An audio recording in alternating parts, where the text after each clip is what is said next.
네, 매일매일 건강을 저금합니다. 100세 시대 건강해서! 여러분을 건강 부자로 만들어드리는 시간. 여기는 장수은행입니다.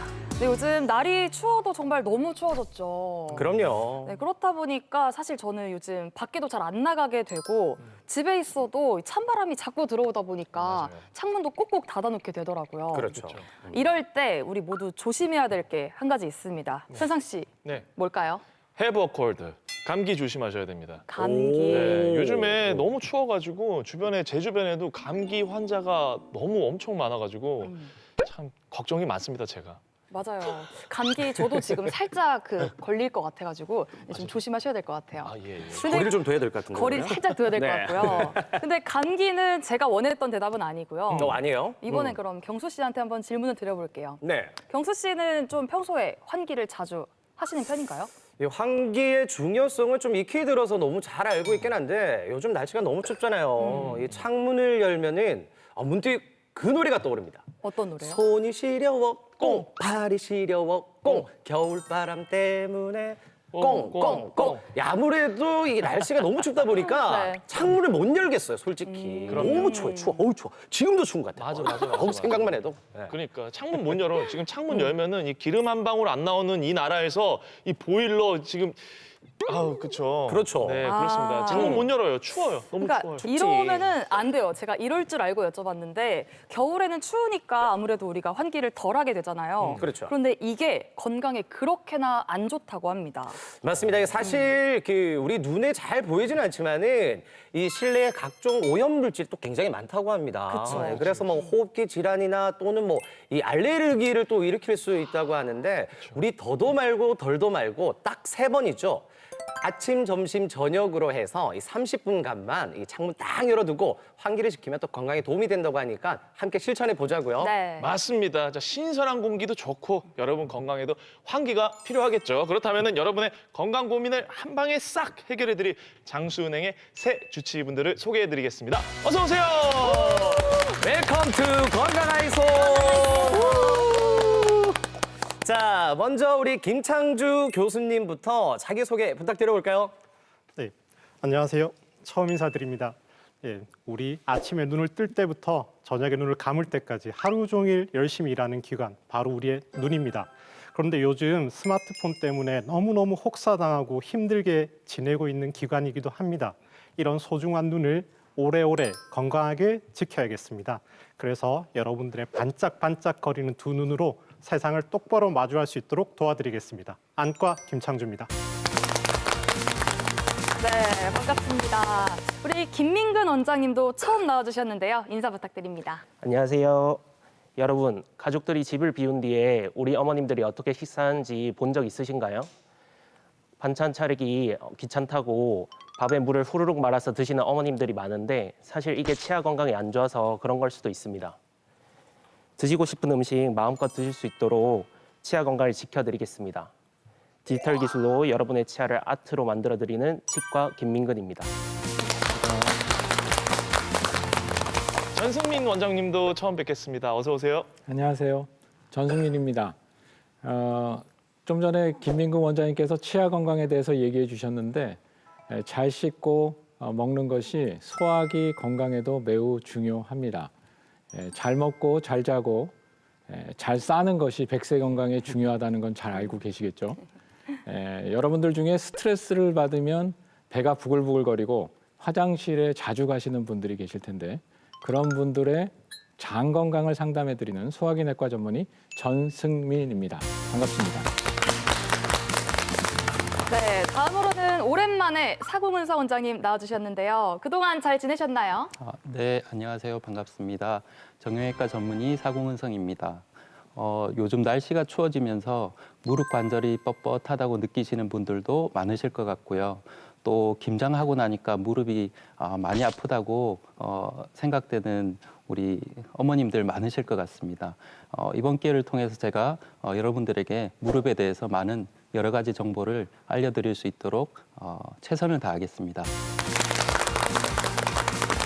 우리 김용민 원장님도 오랜만에 나와주셨는데 그동안 잘 지내셨죠? 네, 안녕하세요. 신경외과 전문의 김용민입니다. 그동안 바르고 즐겁게 잘 지냈습니다. 여행도 많이 다니고 운동도 많이 하고 있습니다. 허리가 아픈 여러분의 허리를 책임지겠습니다. 당신의 척추를 바꿔주는 로또 같은 남자, 바른 척추, 바른 의사, 신경외과 전문의 김용민입니다. 자, 이렇게 든든한 새 주치의분들 모시고 오늘도 파이팅 있게 한번 출발해 보도록 하겠습니다. 이 건강 뉴스 쉽게 읽어주는 여자부터 함께 만나보시죠. 네, 안녕하세요. 건강 뉴스 쉽게 읽어주는 여자 오희주입니다. 오늘 첫 번째 뉴스 키워드는 결혼입니다. 결혼 생활에 만족하는 기혼자가 4명 중에 3명에 달하는 것으로 조사됐습니다. 지난달 통계청의 2024년 사회조사에 따르면 올해 5월 가족관계 만족도 조사에서 배우자와의 관계에 만족한다는 기혼자가 75.7%로 이 조사가 시작된 2008년 이후 가장 높았다고 합니다. 배우자 만족도가 높아진 가장 큰 요인은 가사를 분담하는 부부가 늘어났기 때문으로 분석되는데요. 우리 부부는 가사를 공평하게 분담하고 있다는 응답은 2008년만 해도 남편 8.7%, 아내는 9%에 불과했지만 올해는 남편 24.4%, 아내는 23.3%로 역대 최대치로 상승했습니다. 네, 생각보다 정말 많은 분들이 결혼 생활에 만족을 하고 계신데 그 이유 중에 가장 큰 게 바로 가사 분담이었군요. 어떻게 사고근성 원장님도 집안일 좀 많이 하시나요? 네, 저도 가사 분담을 많이 하려고 노력하고 있습니다. 실제 우리 가정의 평화는 가사 분담에 있다는 말이 있을 정도로 이렇게 자녀 교육이나 청소에 있어서 함께 같이 하는 것이 중요하다고 생각하는데요. 제가 살펴보니까 배우자 만족도가 높아진 이유 중에 올해 신혼부부가 크게 증가한 것도 원인이 있고요. 그다음에 예전에는 저희가 부부 간에 서로 이렇게 조금 불만이 있을 때 말을 하지 않고 꾹 참는 경우가 있었는데 최근에는 서로 대화를 통해서 이렇게 참지 않고 풀어가다 보니까 오히려 이런 부부 간의 만족도가 높아졌다고 볼 수 있겠습니다. 네, 두 번째 뉴스 키워드는 무릎 인공관절입니다. 국내의 한 연구팀이 증강현실과 3D 이미지 기술을 결합한 새로운 무릎 인공관절 치환술 기법을 개발했습니다. 이번에 선보인 수술 기법은 현실 세계의 이미지와 3D 가상 이미지를 결합해 외과의가 수술 중에 더욱 정밀하게 절제를 수행할 수 있도록 돕는데요. 특히 이번 연구는 기존의 이미지 없는 방식이 아닌 이미지 기반 AR을 최초로 TKA 수술에 적용해 정확성을 높이고 또 수술 시간을 단축했습니다. 연구팀은 AR 보조 내비게이션을 통해 뼈 절제 깊이의 평균 오차를 0.32mm로 줄이고 표준 편차를 0.143으로 낮춰 수술 전 계획과 실제 수술 결과 간의 오차를 최소화했습니다. 네, 이 증강현실과 3D 이미지, 저는 용어가 조금 어렵게 다가오는데요. 네. 그러니까 환자들이 지금보다는 조금 더 좋은 수술을 받을 수 있다는 의미인 건가요? 네, 맞습니다. 그 의료 분야 중에서 특히 우리 인공관절 수술 분야가 이렇게 가장 빠른 발전을 하고 있는 분야라고 보시면 되겠습니다.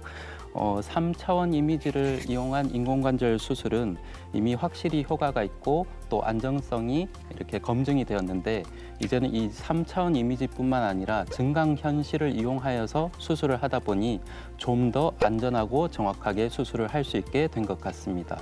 아마도 이제 우리 의료 현장에서 환자들에게 보다 더 나은 치료 결과를 제공할 수 있을 것으로 보입니다. 네, 그렇군요. 지금 현재 로봇 인공관절 수술만 해도 사실 몇 년 전에 비해서 훨씬 크게 발전한 거 아닌가요? 네, 저희가 5년 전, 10년 전에 처음 로봇 인공관절 수술이라는 것이 나왔을 때만 해도 사람들이 반신반의하는 경우도 꽤 많았었거든요. 사람이 원래 하던 수술을 로봇이 할 수 있나 이런 의심을 품고 있었지만 그간의 결과를 우리가 보면 정확도나 안전성 면에서 효과가 확실하게 입증된 것으로 볼 수가 있습니다.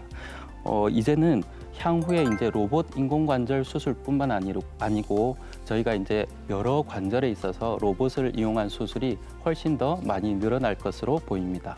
네, 지금까지 건강 뉴스 쉽게 읽어주는 여자 오희주. 네, 그리고 사공은성이었습니다.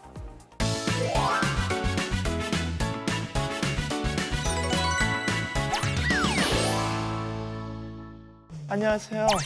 저는 아직 엄마 손이 많이 필요한 3살, 7살 아들 둘을 키우는 40대 워킹맘입니다. 제 일과는 새벽에 일어나 애들 밥 먹여서 유치원 보내고 출퇴근 1시간씩 해서 정신없이 일하다가 집에 오면 저녁 7시. 그때부터 바로 밥상 차리고 집안일도 대충 해놓고 소파에 앉으면 10시 반인데요. 이때 저를 위로해주는 건 하루의 낙, 바로 야식입니다. 야식을 먹는 시간만이 온전히 제 시간인 거죠. 저녁 먹고서도 하도 움직이니 출출해지더라고요.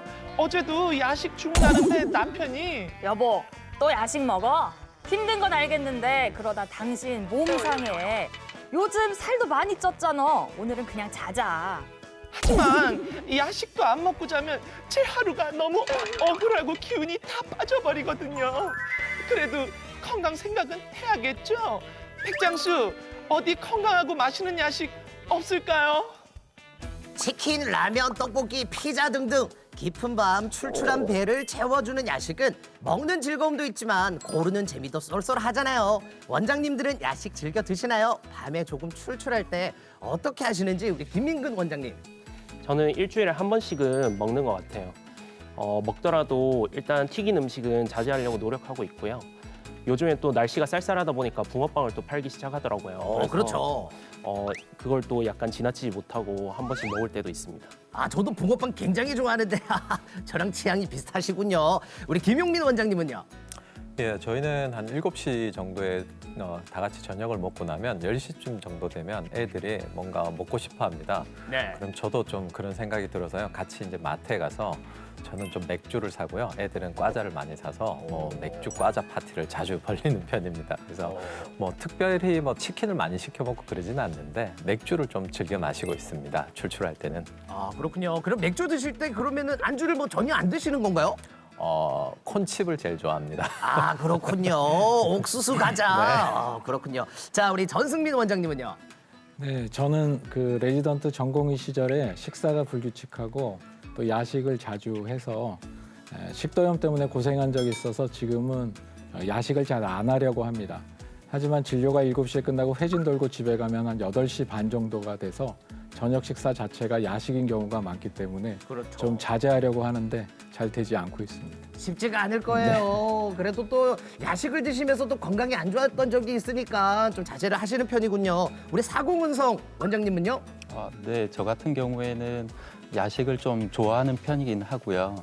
실제로 뭘 시켜 먹기보다는 이제 냉장고를 열었을 때 그 안에 있는 좀 맛있어 보이는 롤빵이나 또 뭐 케이크 같은 게 있을 때는 케이크 같은 것을 좀 자주 먹는 편인데 아무래도 야식이 몸에 좋지는 않잖아요. 그래서 야식을 좀 줄이려고 노력하는데 쉽지는 않은 것 같습니다. 이야, 그런데 우리 사공은성 원장님은 냉장고 딱 열면은 뭐 케이크도 있고 빵도 있고 잘 사시나 봐요. 평소에도 뭐 케이크나 빵 많이 좋아하시는 편인가 봐요. 뭐 케이크 집에 항상 있는 집은 없잖아요. 그래서 케이크 냉장고에 보이면 나도 모르게 이제 냉장고를 자꾸 열게 되는 것 같아요. 네. 많이 좋아하시는가 봐요. 자, 우리 김창주 교수님은요? 저희 집 같은 경우에는 한 달에 한두 번 정도 먹고 있는데요. 아이들이 어렸을 때는 이제 엄마가 떡볶이나 아니면 숯불 향이 나는 좀 매운 치킨을 시키면 저희 둘이서 나눠 먹어서 충분히 양이 됐는데 이제 첫째가 중학생이 되면서 엄마 한 입만 하고 이렇게 나타나기도 하고요. 그다음에 또 딸 같은 경우에는 뭐 먹을래? 그럼 항상 마라탕 이러는데 정작 마라탕 그래 맵기는 몇 단계 그러면은 항상 나는 백탕 이렇게 이야기해가지고 백탕. 네, 짭짤한 그냥 땅콩버터 국물을 먹고 있습니다. 아, 그럼 따님이 또 마라탕 먹고 나서 탕후루 얘기는 안 하던가요? 안 사주고 있습니다. 그래요. 이 밤이 긴 겨울철은 야식의 계절이기도 하잖아요. 나도 모르게 손가락은 배달 앱을 계속 켜고 있는데 밤늦게 먹는 음식이 살찌는 지름길이라는 걸 알면서도 왜 자꾸 야식을 찾게 되는 걸까요? 건강에 좋지 않은 걸 알면서도 계속 야식을 찾는 이유는 심리적 허기짐 때문이라는 얘기도 있습니다. 우리 사회는 경쟁이 점점 치열해지고 살아남기 위해서는 더 늦게까지 일을 해야 되니까 여기서 오는 스트레스와 강박이 심리적 허기짐을 만드는 거죠. 늦은 시간에 이 스트레스를 쉽게 해소하는 방법이 야식일 겁니다. 요즘은 어딜 가나 뭐 편의점도 있고 24시간 운영되는 음식점도 많고 특히 스마트폰 배달 앱을 통해서 간편하게 야식을 시켜 먹을 수 있는 그런 게 원인이 아닌가 싶습니다. 그렇지만 이렇게 늦은 시간 식욕을 자제하지 못하고 야식을 즐기게 되면 야식 증후군에 빠질 수도 있습니다. 야, 이 백장수도 요즘 야식을 안 먹으면 잠이 안 오는데 이거 설마 야식 증후군일까요? 이게 어떻게 확인할 수 있을까요? 네, 야식 증후군은 인구의 약 1.5%에서 발생한다고 알려져 있습니다. 다음과 같은 증상이 3개월 이상 지속되는 경우 야식 증후군으로 진단하게 됩니다. 아침과 점심에는 식욕이 없어서 별로 먹지 않다가 저녁 시간에 식사를 몰아서 한다든지 하루 섭취량의 50% 이상을 저녁 7시 이후에 한다든지 또 일주일에 3일 이상 하루 이상 깬다든지 잠을 자다가도 일어나서 과한 식사를 하는 경우 야식 증후군으로 진단할 수 있습니다. 특히 야식 증후군의 경우 스트레스 탓에 식욕이 증가하며 보상 심리로 폭식하는 경우가 많은데 폭식하는 것보다 밤에 먹는 게 더 문제가 될 수 있습니다. 밤늦게 먹으면 소화도 잘 안 될 텐데 야식 먹으면 또 어떤 점이 안 좋을까요? 우리나라 야식 메뉴의 1위는 역시 치킨입니다.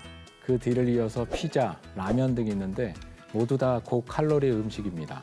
고칼로리 음식을 야식으로 먹다 보니까 대사증후군이나 비만 등이 유발될 수 있고 이로 인해서 심혈관 질환이나 당뇨가 발생할 위험이 증가하게 됩니다. 두 번째는 미식도 역류증이나 위염, 소화장애 같은 소화기 질환이 생길 수가 있습니다. 세 번째는 야식을 하고 잠에 들게 되면 깊은 잠을 자지 못하게 되는데요. 그 이유는 자는 동안 소화기관이 움직이기 때문입니다. 이렇게 되면 스트레스 호르몬인 코티졸이 분비가 증가되어서 야식 증후군이나 우울증 같은 증상을 발생할 수도 있습니다. 이렇게 날씨가 춥다 보니까 따뜻한 제철이라고 해야 되나? 이 제철 간식도 인기가 있잖아요. 뭐 예를 들어 붕어빵, 호빵, 뭐 어묵 등 이런 거 먹어줘야 하는데 단도직입적으로 몇 개까지 먹어야 되는 걸까요?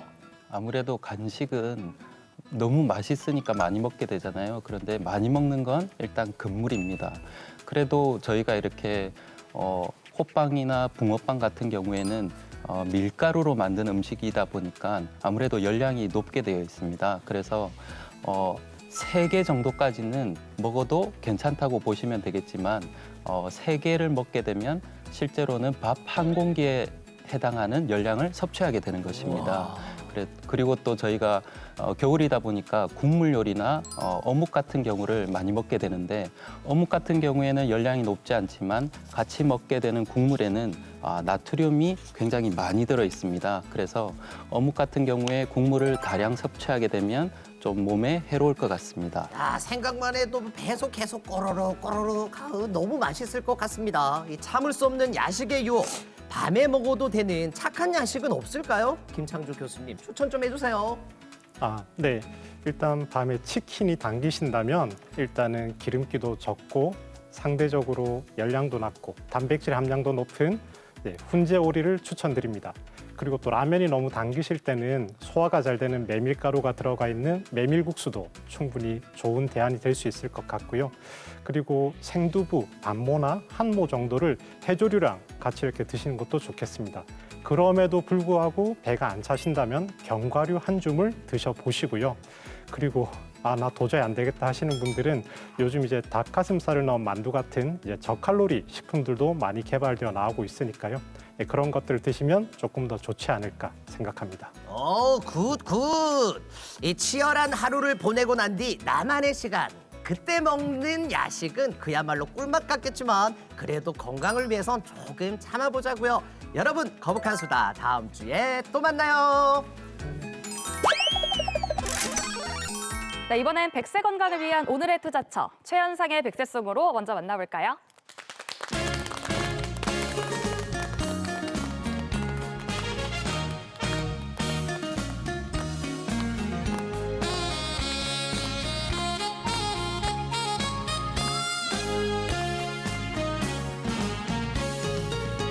세상에는 다른 질환도 얼마든지 많고 많은데 왜 하필 엉덩이가 아파와서 이렇게도 애를 태우나. 싫다 싫어 엉덩이 통증, 싫다 싫어 생각을 말자. 디스크 협착증에 묶인 줄도 모르고 잘못된 자세 취한 내가 너무 미워서 아차해도 뉘우쳐도 모두가 지난 이야기.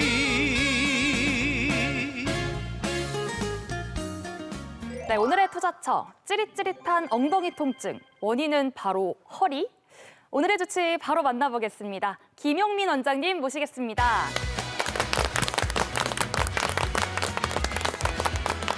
원장님께서는 이 많은 과 중에 왜 하필 신경외과를 선택하게 되셨는지, 그리고 이제 막상 이 선택하고 나니까 네. 도대체 어떤 매력이 있는지 제가 개인적으로도 참 궁금합니다. 저도 궁금해요. 네. 네, 뭐 제가 이제 인턴 레지던트 할 때는 한 16년, 17년 전인데요. 거의 20년 거의 다 돼갑니다. 그때는 사실 지금처럼 뭐 편하지가 않았고요. 굉장히 극한의 직업이었어요. 지금도 마찬가지지만 흉부외과라든지 신경외과라든지 오프도 없고, 오프도 있어봤자 토요일 저녁에 저녁 먹는 시간 정도, 거의 잠도 못 자고 일만 하는 그런 과였는데요. 그런 극한의 직업을 한번 가져볼까 싶어서 지원하게 됐는데 뭐 만족하고 있습니다. 또 매력이라고 한다면은 우리가 지금은 제가 뇌 수술을 하고 있지는 않지만 머리 수술인데요. 다른 과에서 손대지 못하는 굉장히 특정한 스페셜한 부분이 있어서 그런 부분이 굉장히 매력이 있었던 것 같습니다. 아니 김용민 원장님 저는 처음 뵙는데 얼굴도 훈남이신데 목소리도 굉장히 좋으시네요. 그러니까요. 오늘 너무 기대가 됩니다. 네. 그렇죠? 감사합니다. 그나저나 오늘 엉덩이 통증이 주제잖아요. 네. 사실 엉덩이 통증 하면 좀 어디가 아픈 건지 좀 생소하긴 하거든요. 그러니까요. 네. 뭐 엉덩방아 찌을 때나 이렇게 아프고 하는 거 아닌가요? 엉덩방아 찍을 때, 그렇죠. 그렇게 생각해 보니까 이 학창 시절에 말 안 들으면은 선생님께 그 사랑의 매 막 맞고 할 때 그때 엉덩이 통증 한 번씩 느끼고, 그리고 조금 아플 때 있잖아요. 네. 이 병원 가면은 간호사가 주사 놓을 때 왜 그렇게 엉덩이를 세게 때리는지 그때 통증을 좀 많이 느꼈는데, 이 구체적으로 엉덩이 통증 한번 좀 알려주시면 좋을 것 같습니다. 말 그대로 엉덩이가 아픈 병입니다. 두 분께서 말씀하셨듯이 사실 우리가 넘어질 때 어디로 넘어지는 게 제일 덜 아파요? 엉덩이죠. 엉덩이. 살도 많고 또 저희 학창 시절에 매를 많이 맞았거든요. 그러면 네. 어디를 때리는 게 엉덩이 허벅지를 많이 때리죠. 어깨 같은 데는 부상을 입게 되기 때문에 엉덩이 허벅지에 우리 매를 많이 맞곤 했는데, 말 그대로 엉덩이는 굉장히 친근한 단어예요. 엉덩이, 엉치, 궁디, 궁둥이 많이 들어보는 단어인데 네. 그 때로는 굉장히 아플 때가 있어요. 뭐 여러 가지 자세에 따라서 앉아 있을 때 아픈 분이 있고, 앉았다 일어날 때, 걸어 다닐 때, 혹은 서 있을 때, 허리 굽힐 때, 또 심한 분들은 누워 있을 때도 아프기도 해요.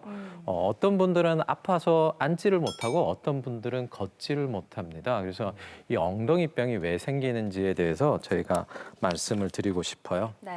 실제로 엉덩이 통증을 호소해서 병원을 찾는 분들이 정말 많은 편인가요? 생각보다 굉장히 많습니다. 우리가 뭐 허리 아프다, 무릎 아프다, 비전문가가 생각을 해도 어딜 가야 될지 사실은 바로 생각이 나죠. 허리가 아프니까 허리병을 치료하는 데를 가야겠다. 네. 무릎이 아프다, 발목이 아프면 무릎에 염증이 생겼나? 발목에 염증이 생겼나? 근데 엉덩이가 아프다 그러면 이거 병이 아닐 거라고 생각하는 경우도 굉장히 많아요. 좌골 신경통이라고 들어보셨죠? 어르신들은 굉장히 많이 알고 계세요. 사실 그건 병이 아니에요. 좌골, 앉을 좌자에 뼈골자. 엉덩이가 아픈데 이유를 모르니까 그냥 거기 이름을 딱 붙인 거예요. 좌골이 아픈 병이다. 그래서 실제로 이 왜 아프냐? 뭐 보통은 이제 엉덩이가 아프면 병이 아니라고 생각하고 민간요법이라든지 대증 치료를 굉장히 많이 하기도 하고요. 네. 또 전문의가 있는 병원에서도 이 척추 전문의가 아닌 경우는 엉덩이가 아프면 이거 왜 아프지? 하고 다른 여러 민간요법이라든지 여러 가지를 겪다가 오시는 경우가 굉장히 많습니다. 원장님, 그 엉덩이가 굉장히 크잖아요. 근데 저도 하루에 한 10시간 이상씩 앉아서 일을 하다 보니까 엉덩이 아랫부분이 아픈 경우가 많이 있는데요. 그 엉덩이의 윗부분 혹은 아랫부분 이렇게 아픈 위치에 따라서 원인이 다르기도 한가요? 네, 맞습니다. 사실은 엉덩이는 죄가 없어요. 걔가 뭐 되게 나쁜 애들이 아니에요. 엉덩이 만져보면 우리 피부가 있고요. 그다음 밑에 지방이 있고 근육이 있고 그 밑에 뭐가 있냐? 뼈밖에 없어요. 소화기내과 원장님이시니까 배가 아프면 굉장히 많은 원인이 있죠. 위가 아플 수도 있고 대장이 아플 수도 있고 췌장이 아플 수도 있고 또 위염 때문에 아플 수도 있고 위궤양일 수도 있지만 엉덩이는 뭐가 없어요. 그러면 이게 왜 아프냐? 실제로는 넘어져서 또 부딪혀서 생기는 염좌라든지 타박 같은 경우도 있을 수가 있지만 대부분은 엉덩이 주변의 장기들로 인해서 아픈 경우가 훨씬 더 많습니다. 그럼 우리가 어떤 경우들을 볼 수 있느냐? 실제로 답부터 말씀드리자면 허리 때문에 아픈 경우가 제일 많아요. 실제로. 허리 때문에 아픈 경우 제일 많고 그 외에도 뭐 꼬리뼈가 문제가 생겨서 아플 수가 있고요. 네. 또 고관절에 문제가 생겨서 아플 수도 있어요. 또 이상근 증후군이라는 병도 있어요. 그럼 꼬리뼈는 당연히 넘어져서 부딪히고 꼬리뼈가 부러진다든지 삐인다든지 꼬리뼈 주변을 싸고 있는 근막에 염좌가 생기면 아플 수가 있겠죠. 그러면 고관절이 아프면 고관절은 엉덩이 바로 앞에 있는 관절이죠. 그래서 고관절에 문제가 생겨도 또 염증이 생긴다, 퇴행성 고관절이 온다 할 때도 고관절, 히프, 사타구니가 아프고 허벅지가 아플 수도 있지만 얘가 엉덩이까지 같이 연관통으로 통증이 발생할 수 있어요. 또 전 원장님이 방금 말씀하셨듯이 오래 앉아 계시고 이런 분들이 엉덩이 아래쪽에 이상근이라고 하는 게 있습니다. 아주 작은 근육인데 네. 근육하고 근육 사이에 파묻혀 있지만 얘가 끝이 뼈하고 다 있어요. 그래서 오랜 시간 앉아 있는다든지 할 때 이상근이 늘어진다든지 압박을 받아서 부어올라서 엉덩이가 아픈 경우가 많이 있어요. 이런 이상근 증후군이 올 때는 그 이상근 부위를 만지면 사실은 뭐 시원하면서 아픈 그런 유발 증상이 발생하게 됩니다. 그러면 아, 내가 이상근 증후군일 수 있겠구나 한번 의심을 해보고 물리치료나 이런 치료를 좀 받으시는 것도 도움이 될 것 같아요. 그러면 이 고관절은 이 엉덩이에 있으니까 아무래도 문제가 생기면 더 크게 좀 영향을 받지 않을까요? 고관절에 문제가 생기는 경우는 물론 이제 엉덩이까지 아픈 경우도 있지만 보통은 사타구니, 히프, 허벅지 위쪽 또 엉덩이 옆쪽에 관절이 아픈 경우가 조금 더 많아요. 근데 뒤까지 오는 경우도 있고요. 증상이 언제나 다 일치하지는 않습니다. 그래서 보통 어떤 때 제일 많이 불편하냐? 허리 숙일 때, 앉을 때, 특히 양반 다리 할 때 굉장히 많은 불편감이 생겨요. 그리고 다리를 옆으로 벌린다든지 젖힐 때 통증이 많이 유발이 되게 됩니다. 근데 사실은 허리병도 그 자세를 할 때 통증이 유발이 돼요. 네. 비슷합니다. 증상의 유발 기전도 비슷하고 그래서 이런 퇴행성 고관절이나 이런 병들이 오게 되면은 이제 처음에는 앉아 있을 때 뭐 허리를 숙일 때 또 바닥에 양반다리 할 때 불편하지만 시간이 지나면 걸을 때도 통증이 발생하게 돼요. 그래서 간단하게 보자면은 우리가 고관절 이 골반 앞쪽으로 내가 좀 더 많이 아프다. 그리고 앉아 있을 때 나중에는 걸을 때까지 아프다 하면 고관절 질환도 의심해 볼 수 있고요. 엉덩이까지 넘어간다. 그러면 허리 쪽일 수도 있어요. 또 물론 이 앞쪽만 아픈 경우에도 허리에 2, 3번이라든지 그 위쪽에 있는 디스크나 협착증 같은 병이 생기면 이쪽에서 골반 쪽으로 가는 신경이 나오게 됩니다. 그래서 고관절의 문제랑 똑같은 증상이 나타날 수가 있어요. 그래서 만약에 내가 골반도 아프고 사타구니도 아프고 엉덩이도 아프다. 보통 이런 경우는 저는 다 검사를 해보시라고 그래요. 골반에 문제가 있는지 허리에 문제가 있는지를 확인을 다 같이 해봐야 됩니다. 원장님 그 전에 엉덩이 통증의 가장 큰 문제가 바로 허리라고 하셨는데 이게 어떻게 그렇게 연결이 돼 있는지가 좀 궁금합니다. 네, 엉덩이 통증인데 허리병이다 그러면 좀 못 믿으시는 분들도 실제로 많고 내가 엉덩이가 아파서 왔는데 왜 자꾸 허리 검사를 하자고 그러지? 뭐 이런 분들이 굉장히 많아요.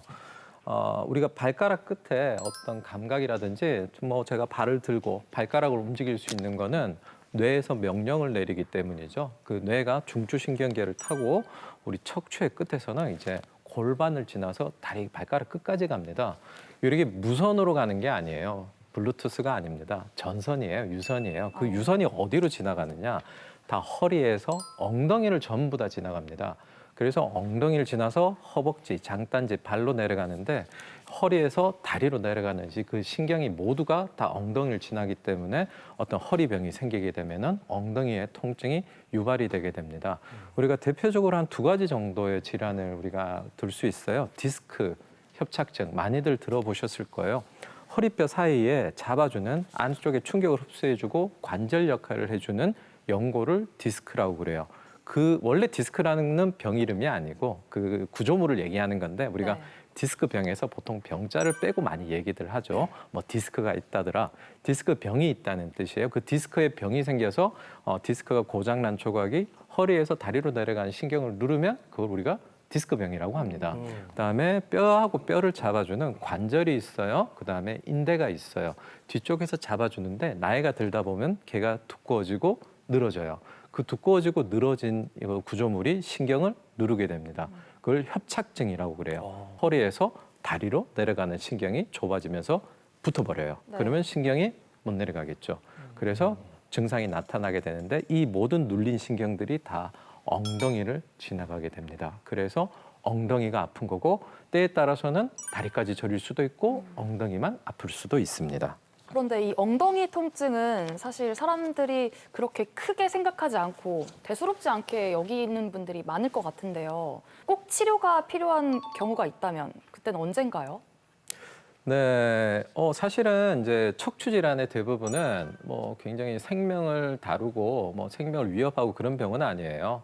이제 라이프 퀄리티, 삶의 질의 문제죠. 그래서 근데 반드시 치료를 해야 되는 경우는 뭐 요즘은 그런 분들이 굉장히 많아요. 인터넷 매체라든지 여러 가지 의료 상식들이 많이 발달하면서 척추는 손대면 안 된다, 버티면 된다, 누워서 침상 안정하고 뭐 무슨 맥켄지 운동이라든지 뭐 여러 가지 운동을 하게 되면은 좋아진다 이런 말들이 많은데 네. 실제로 좋아지는 경우도 있고요. 근데 안 좋아지는 경우도 있어요. 디스크가 정말 심하다, 협착증이 정말 심하다, 좋아지지 않습니다. 불행하죠. 내가 아프니까 일상생활에 지장을 줘요. 그래서 내가 일상생활에 안 될 정도로 아프다. 그러면 병원에 가시는 게 현명한 거예요. 그다음에 너무 아프고 일상생활이 안 된다. 내 자세가 틀어지기 시작했다. 그럴 때는 참으시면 안 돼요. 그리고 제일 참으시면 안 되는 경우가 힘 빠질 때입니다. 힘 빠지면 돌아오지 않아요. 환자분들 그런 말씀 굉장히 많이 하시는데 수술했는데 왜 내 발목 마비가 돌아오지 않느냐 이런 분들 생각보다 좀 있어요. 시기를 넘어가면 마비는 돌아오지 않습니다. 그래서 삶의 질의 문제일 때는 내가 현명하게 판단을 하셔야 되고요. 네. 근데 힘이 빠진다. 그럼 빨리 병원 오셔서 왜 힘이 빠진지를 보고 적절한 치료를 하셔야 됩니다. 그러니까요. 뭐 이 정도로 병원을 갈까 말까 이제 고민하시는 분들이 많이 계실 텐데 병원으로 가는 게 정답입니다. 맞아요. 네. 이 엉덩이 통증으로 인해서 병원을 찾았는데 허리 질환 진단을 받으신 분이 계시다고 하는데요. 네. 화면으로 함께 만나보도록 하겠습니다. 자꾸만 흔들리는 몸과 밀려드는 통증, 마음대로 할 수 있는 게 하나도 없는데요. 원인은 바로 척추에 있었습니다. 중식당을 운영하는 이상조 씨는 통증으로 일상에 지장이 생겼습니다. 7, 8년 전에 허리가 안 좋아서 모 병원에 김해입니다. 김해 시내 모 병원에서 협착 진단을 받았어요. 불편을 안 느꼈기 때문에 지금까지 객인 거예요. 그냥 버티고 나왔는데 한 2, 3일 전부터 좀 심하게 아팠어요. 통증이 이제 유발되는데 그래서 이 통증을 그냥 안고 가기는 뭐 차라리 통증 포기하는 게 낫겠어. 누이 편하나 앉아이 편하나 계속 아프니까 견딜 수가 없어요. 걸음을 많이 못 걸어. 그럼 저리니까 감각이 없다는 거죠. 그럼 가다가 주저앉아야 돼. 앉아있어야 돼. 쉬었다 가야 돼. 그러니까 일행이 있다든지 뭐 나들이 한다든지 이런 건 도저히 생각도 못하고. 평범한 일상을 되찾기 위해 병원을 찾았습니다. 척추 여러 부위가 말썽이었죠. 네, 아버님은 심한 통증으로 오셨어요. 좀 걷는다든지 일한다든지 좀 무리하게 되면 엉덩이부터 허벅지, 장단지로 내려가는 방사통에 못 걸어서 또 쉬었다 가야 되고 또 심하게 걸으면 힘 빠지는 증상으로 계속 조금 견디셨던 분이에요. 근데 최근에는 가만히 있을 때도 이제는 불편감이 오시니까 병원을 찾게 되신 거예요.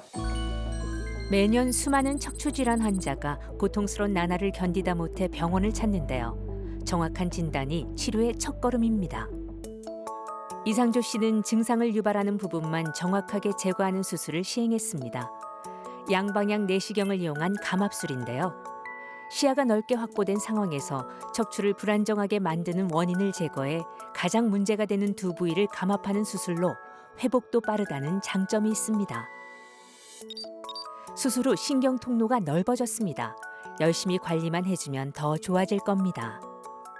아버님 여러 군데 문제가 있는데 우리가 뭐 욕심대로 다 할 수는 없고요. 아버님 연세도 있고 우리가 여기서 조율을 해서 요거 잘 고치면 충분히 좋겠다 했을 때 그 예측이 잘 결과로 잘 들어맞을 때는 충분히 좋은 결과가 나올 수 있는 것 같습니다. 수술실에 들어가기 전까지만 해도 한없이 무겁던 다리가 이제는 제법 가벼워졌는데요. 평범한 일상으로 돌아갈 날을 기다리며 회복에 집중하고 있습니다. 머지않아 그날이 오겠죠. 그 마음대로 집사람하고 걷지를 못했어. 좀 걸어도 보고 이제 너무 무리하게 또 해서는 안 되고 이 나이에 뭐 생업을 위해서 또 뭐 생업 전선에 뛰어든다 하는 거는 좀 무리고 막 그렇게 운동 삼아 소일을 할까 싶습니다. 원장님, 그럼 엉덩이 통증으로 병원에 가면 이 치료는 어떻게 하나요? 네, 병원에 오시면 엉덩이 아프다, 바로 수술합시다. 뭐 그렇지는 않아요. 엉덩이 통증이 왔다 그러면 일단 뭐 좀 쉬어봐야죠. 급성일 수도 있고 단순히 삐었을 수도 있고 증상으로 모든 게 구분이 되지는 않습니다. 그래서 네. 좀 쉬어보는 것도 나쁘지 않아요. 엄청 심한 통증이 아닐 때는. 그다음에 약도 좀 먹어보고요. 물리치료도 좀 받아보고. 근데 그런 치료를 했는데 내가 좀 통증이 있다. 그리고 영 신경 쓰인다. 검사라는 게 뭐 너무 어마어마하게 아프다. 내가 뭐 죽을 것 같다. 그럴 때만 하는 건 아니고요. 또 좀 신경이 쓰이고 이것 때문에 내가 자꾸 자세가 틀어진다든지 그럴 때도 문제가 있는지 체크를 해보는 게 좋을 것 같습니다. 그래서 네. 검사 결과가 나왔다. 뭐 혹은 뭐 디스크가 있다. 고관절에 염증이 있다. 자, 수술합시다. 그렇지가 않아요. 그러고 나서 그 와중에 어느 정도 심한지를 보고 거기서 이제 또 물리치료라든지 전문 물리치료 뭐 이런 교정치료가 될 수도 있는 거고요. 또 약을 조금 더 먹어봅시다. 이거 경미하니까. 또 때로는 시술이 될 수도 있고 또 이 정도가 너무 심할 때는 또 여러 가지 우리가 절개술이라든지 뭐 이런 치료가 들어갈 수도 있습니다. 그런데 이렇게 일상생활 속에서 습관도 교정을 해보고 간단하게 치료도 진행을 해봤는데 그래도 호전이 잘 안 되는 경우에는 그러면 수술을 꼭 해야 되는 건가요? 이제 제가 환자분들한테 설명을 드릴 때 많이 아프다고 병이 큰 건 아니다. 이런 설명들을 많이 드려요. 만약에 병이 1점이다. 근데 통증이 10점이다. 아, 너는 통증이 10점이니까 수술합시다. 인공뼈 넣는 나사못 넣읍시다. 그렇지가 않아요. 자, 통증은 통증이고 우리가 객관적으로 어떤 치료 방법을 결정할 때는 객관적인 검사 결과를 보고 결정을 합니다. 그래서 병이 1점이라도 통증이 10점인 분들도 굉장히 많고 정말 경미한 디스크나 협착증으로도 꼼짝도 못해서 구급차를 타고 오시는 분들도 굉장히 많아요. 그런 경우에는 우리가 안에 풍선을 넣어가지고 확장시켜가지고 신경 지나가는 길을 열어준다든지 신경 주변에 협착증 주변에 디스크 주변에 염증을 씻어내고 안정시켜서 붓기를 가라앉혀서 통증을 없애주는 아주 간단한 5분, 10분이면 끝나는 시술도 많고요. 그런 경우 굉장히 쉽게 해결이 될 수가 있어요. 네. 또 때로는 이제 디스크가 굉장히 심하다든지 협착증이 굉장히 심하고 또 뼈가 어긋나 있어서 우리가 외과적인 개입이 좀 필요한 경우도 많이 있습니다. 예전에는 우리가 이렇게 째가지고 수술을 했다면 목욕탕 같은 데 가보시면 등에 흉터 있으신 분들 많죠. 그렇죠. 많아요. 실제로 가보시면 오늘부터 유심히 가서 한번 보시면 이 흉터가 굉장히 많아요. 실제로. 그런데 옛날처럼 그렇게 째서 수술하는 게 아니고 작은 5mm 정도 되는 내시경을 넣어가지고 문제가 생긴 부분만 살짝 도려내는 그런 시술법들도 굉장히 많이 있습니다. 가서 보고 싶은데 저는 워낙 목욕탕으로 잘 안 다녀가지고요. 다음에 가면 한번 보도록 하겠습니다. 네. 한방향 내시경과 양방향 내시경, 이 구체적으로 어떻게 다를까요? 결국은 이제 예전에 우리가 절개해서 육안으로 확인을 해서 문제가 생긴 부분을 교정을 했다. 근데 실제로 척추 크기 별로 크지가 않아요. 실제로 들어가 보면은 그러면 걔를 보려면 비집고 들어가서 볼 수가 없죠. 네. 신경은 사실은 손상시키면 안 되는 장기인데 그러면 완전히 열어가지고 뼈를 다 제거를 해야지 신경이 보이는 거예요. 그때부터 이제 수술이 시작인 건데 그 과정이 너무 손상을 많이 주는 겁니다. 그래서 이제 여러 가지 기술들이 발달이 됐는데 위내시경 아마 다들 한 번쯤은 받아보셨을 거예요. 예전에 위에 용종이라든지 대장의 용종이라든지 이런 것들을 예전 다 배열고 수술을 했죠. 그런데 이제는 위내시경 입으로 들어가서 문제가 생긴 부분만 제거하고 대장 내시경이 들어가서 문제가 생긴 부분만 제거를 하죠. 맞아요. 그게 한방향 내시경이라고 생각하시면 됩니다. 그러면 지금은 또 뭐 절개해서 이렇게 수술도 하지만 복강 내시경이라는 걸로 배에 구멍을 뚫어서 한쪽에 내시경이 들어가고 한쪽에 수술 기구가 들어가서 실제로 위도 잘라내고 췌장도 잘라내고 문제가 있는 부분 병변이 광범위한 경우에는 수술을 하죠. 그게 양방향 내시경이라고 생각하시면 됩니다. 어떤 차이가 있느냐? 한방향 내시경은 5mm 정도 되는 기구 안에 카메라와 수술 드릴, 겸자 모든 게 다 들어가요. 네. 모든 게 다 들어가기 때문에 우리가 한 5mm 정도 절개를 하는데 전신 마취할 필요는 없겠죠. 국소 마취만 해도 됩니다. 진짜 딱 5mm예요. 그러면 그냥 맨정신에 저랑 얘기하면서 한 20분 정도 지나면 수술이 끝나 있는 거죠. 그게 한방향 내시경의 장점이에요. 근데 엄청 큰 병변이 있으면 다 하기가 좀 쉽지 않습니다. 그래서 그 단점을 타파하기 위해서 나온 게 이제 새로 나온 게 양방향 내시경이에요. 복강경처럼 네. 한쪽에는 내시경이 들어가고 한쪽에는 수술 기구가 들어갑니다. 그래서 얘는 움직일 수 있는 범위가 굉장히 넓어요. 네. 그래서 협착증이 굉장히 심하고 다발성이다. 4군데, 5군데, 6군데 이렇게 있다. 그런 경우에도 아무 문제 없이 할 수 있고 또 인공뼈를 넣는다든지 핀을 박는 그런 수술들도 실제로 양방향 내시경을 이용해서 하게 됩니다. 실제로 원장님께서 수술하신 환자들 중에서 가장 유독 기억에 남으신 분이 혹시 있으실까요? 네, 굉장히 많은 환자분들이 있으신데 제일 최근에 기억에 남으시는 분은 90세가 넘으신 분이셨어요. 그래서 협착증이 굉장히 심하고 네. 사실은 이 단상에서 저 단상까지도 못 걸어가는 상태셨어요. 집에서도 거의 한 발짝 못 대고 나이가 굉장히 많으신데 이제 병원에 오신 이유가 이제 참을 만큼 참았고 30년 이상 참았는데 주변에서 가족들이 하고 자녀분들이 못하게 말리신 거예요. 근데 이제 90세가 넘어가시고 굉장히 정정하시거든요. 네. 봐라, 나 이렇게 오래 사는데 진작에 했어야 되는데 이제 못 참겠다. 죽으면 죽었지, 나 수술할 거야 하고 오셔서 상담을 하셨어요. 진료실에 오셔서도 굉장히 자녀분들이 만류를 심하게 하시는데 거기서 엄청 역정을 내시고 할 거야 하고 하셨는데 하시고 나서 굉장히 만족하셨어요. 진작에 할 걸. 이걸 진작에 했으면 내가 덜 아프고 20년을 살았을 건데. 그래서 그런 경우는 상당히 기억이 또 남고 보람되죠. 네. 정말 현명한 선택을 하셨네요. 그렇죠. 네. 90세에 이제 허리 건강을 되찾으셨으니까 이제 뭐 100세까지 허리 걱정은 안 하셔도 될 것 같아요. 그죠? 그럼요. 그러니까요. 그러면은 이 평소에 허리 건강을 지키기 위한 생활 습관. 저도 평소에 좀 허리가 좀 그렇게 좋은 편은 아닌 것 같은데 이것만은 꼭 기억해라 하는 게 있다면 좀 알려주세요. 제가 여러 가지 이제 환자분들한테 설명드릴 때 비유를 많이 드리는데요. 이걸 하면 허리가 좋아진다 보다는 이거를 하지 마라가 더 맞는 것 같습니다. 타이어하고 똑같다고 생각하시면 돼요. 타이어는 소모품이에요. 네. 무조건 달아요. 그렇죠. 달려도 닳고 서 있어도 달아요. 그러면 어떻게 해? 좋은 길을 잘 가야 되겠죠. 과속하지 말고 급정거하지 말고. 허리도 똑같습니다. 좋은 길을 잘 가야 돼요. 바른 자세로 아껴 쓰고 적게 써야 돼요. 어쩔 수 없이 많이 써야 된다면 잘 써야 되겠죠. 허리 고장이 났는데 백화점에 가가지고 좋은 허리 하나 갈아 끼울 수가 없죠. 없어요. 소모품이에요. 무조건 딸습니다. 뭘 하든 달아요. 하라보다는 제 생각에는 하지 마라가 더 맞는 것 같아요. 그중에 제가 제일 많이 말씀을 드리는 게 용 쓰지 마시라고 그래요. 용 쓰지 마라. 자, 허리는 한계가 분명히 있어요. 내가 쓸 수 있는 힘의 한계가 분명히 있는데 걔를 넘어가게 되면 무조건 고장나게 됩니다.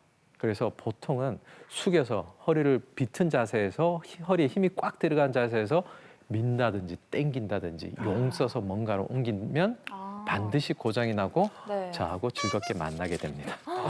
안 만나야 될 것 같아요. 그러니까요. 원장님. 네. 원장님만 즐거워하실 것 같아요. 그러니까요. 오늘 이 순간부터 저 용 쓰지 않겠습니다. 네, 그렇게 쓸데없는 네. 곳에 네, 무서워요. 잘 기억하고. 네. 그러면은 네. 우리 원장님께서도 이런 실천 잘 하고 계신 거죠? 그런 얘기 들어보셨을 거예요. 의사가 하라는 대로 하고 의사가 하는 거는 따라하지 마라. 잘 안 됩니다. 들어봤어요. 네, 네. 제 행동 따라하시면 안 됩니다. 네. 건강에 좋지 않습니다. 자, 그럼 끝으로 이제 시청자분들에게 전하고 싶은 말씀이 있으실까요? 갈수록 의학 기술이 발달되고 검사 기법이라든지 수술 기법들이 굉장히 많이 발달되고 있습니다. 그래서 지금은 수술 안 하고 나을 수 있는 방법도 굉장히 많고요. 또 수술을 해야 된다 해도 정말 작고 몸에 폐가 정말 적게 가게 하는 그런 치료 기술들도 많이 발달돼 있습니다. 그래서 막연한 두려움보다는 일단 내 상태가 어떤지 평가를 하고 그다음에 어떤 치료를 해야 될지에 대해서 전문의하고 상담을 나누시면 훨씬 더 즐겁게 사실 수 있을 거예요. 네, 지금까지 바른 치료로 우리 척추를 더 건강히 지켜드리는 김용민 원장님과 함께했습니다.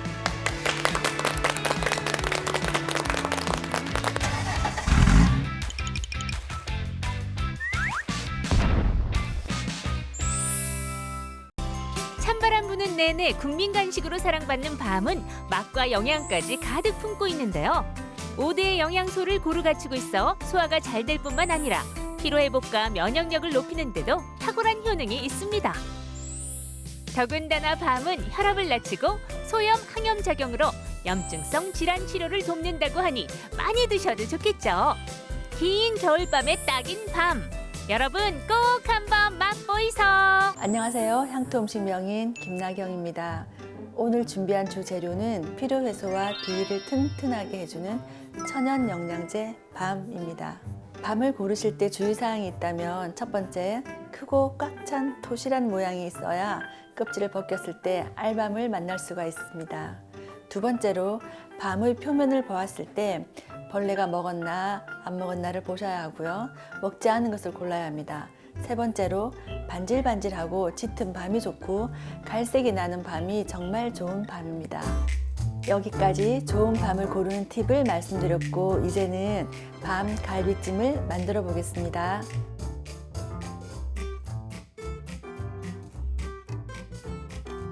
밤 갈비찜을 만들 때 가장 중요한 것은 갈비 손질법입니다. 갈비를 사서 핏물은 하루 정도 푹 담궈 주셔서 찬물에 빼 주셔야 합니다. 그렇게 핏물을 충분히 뺀 갈비라 하더라도 빠진 그 갈비를 끓는 솥에 담궈서 핏물을 한 번 더 끓여 주셔서 잡아 주셔야 됩니다. 갈비를 끓이게 되면 핏물이 끓어 찌꺼기가 이제 부물로 올라오게 됩니다. 그렇게 준비해서 깨끗한 고기만 한 번 더 준비해 주시고 고기를 삶으면 또한 고기는 수축이 되고 거기에 붙어 있는 지방 부분은 튀어 오르게 됩니다. 튀어나온 부분의 지방은 가위로 깔끔히 손질해 주시면 갈비는 손질이 완성됩니다. 다음에 준비할 것은 손질된 갈비에 사과와 배, 와인 또는 소주를 넣고 물을 부어서 육수를 만들어서 푹 구워냅니다. 그렇게 해서 건더기를 건져낸 육수는 삶은 갈비에 넣고 졸여주시고 냄비에는 간장과 올리고당을 섞은 소스를 넣어줍니다. 처음부터 소스를 많이 넣으면 안 되고 조금씩 넣은 뒤 수분을 날리면 간이 맞아진답니다. 미리 껍질을 손질해 놓은 깐밤을 마지막 드시기 전 10분 정도 남겨놓고 넣으셔서 한 스푼 더 끓여주시고 갈비가 다 끓으면 당근도 넣어주시고 마지막 찹쌀풀을 넣어서 이렇게 점도를 맞춰주시면 고기가 식어도 그 촉촉함을 오래오래 유지시켜준답니다. 그리고 또 빨리 식지도 않는답니다. 자, 이렇게 오늘은 밤갈비찜을 만들어 보았습니다. 아이들이 좋아하는 밤, 어린이 성장 발육에도 정말 좋은 게 밤입니다. 비위가 튼튼해야 아이들이 맛있게 먹고 건강하게 자랄 수 있답니다. 이번 주에는 밤을 이용한 밤갈비찜 많이 이용해 보세요.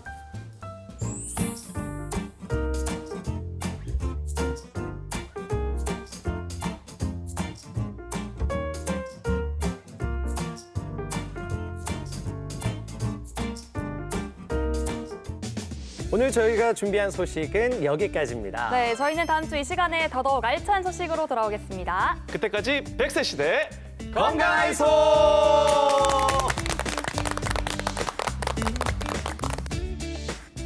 프로그램에 참여하신 분들께는 국내산 숯불 민물장어 전문점 장덕장어에서 식사권을, 동화 속 힐링 카페 올드머그에서 상품권을, 근육이 미래다 크로노스 짐에서 선글라스를 드립니다.